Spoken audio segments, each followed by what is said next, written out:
ಮಹಾರಾಜರೇ, ನಿಮ್ಮನ್ನು ಭೇಟಿಯಾಗಲಿಕ್ಕೆ ಪಂಡಿತರು ಬಂದಿದ್ದಾರೆ. ಅವರನ್ನು ಒಳಗಡೆ ಕಳಿಸು. ಆಯ್ತು ಮಹಾರಾಜರೇ. ಮಹಾರಾಜರಿಗೆ ನನ್ನ ಪ್ರಣಾಮ. ಪಂಡಿತರು, ಇದೇನು ನಿಮ್ಮ ಕೈಯಲ್ಲಿ?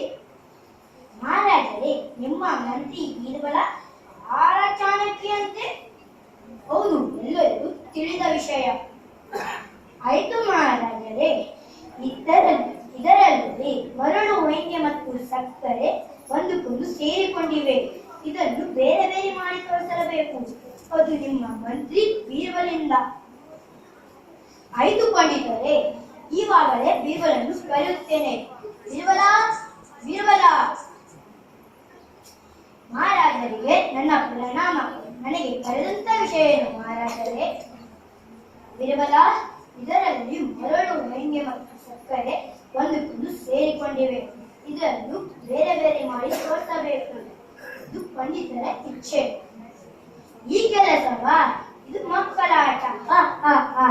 ಹಾಗಾದರೆ ನನ್ನ ಹಿಂದೆ ಬನ್ನಿ ಪಂಡಿತರೆ. ಇದನ್ನು ಮಾಡುತ್ತಿದ್ದೀರಿ? ಇದು ಮಾವಿನ ಮರ. ಇದರ ಕೆಳಗೆ ಹಾಕುತ್ತೇನೆ. ಇದರ ಉತ್ತರ ನಾಳೆಗೆ ಸಿಗುತ್ತದೆ, ಒಂದು ದಿನದ ನಂತರ. ಇದೇನು ಇಲ್ಲಿ ನನ್ನ ಮರಳು ಹೆಂಗೆ ಮಾತ್ರ ಇದೆ? ನನ್ನ ಸಕ್ಕರೆಯಲ್ಲಿ ನನಗೆ ನನ್ನ ಸಕ್ಕರೆ ಬೇಕು. ಇದು ಬೇರೆ ಬೇರೆ ಆಗಿದೆ. ನಿಮಗೆ ಸಕ್ಕರೆ ಬೇಕಾದರೆ ಈ ಇರುವೆ ಎಂದೇ ಹೋಗಿ ಇರುವೆ ಮನೆಯಲ್ಲಿ ಸಕ್ಕರೆ ಇರುತ್ತದೆ. ಪಂಡಿತರೆ, ಯಾವಾಗಲೂ ಶಕ್ತಿಯಲ್ಲಿ ಆಗದ ಕೆಲಸ ಯುಕ್ತಿಯಲ್ಲಿ ಬಳಸಬೇಕು. ಅಬ್ಬಬ್ಬಾ, ಬೀರ್ಬಲ ನಿಜವಾಗಿ ಬುದ್ಧಿವಂತನೇ.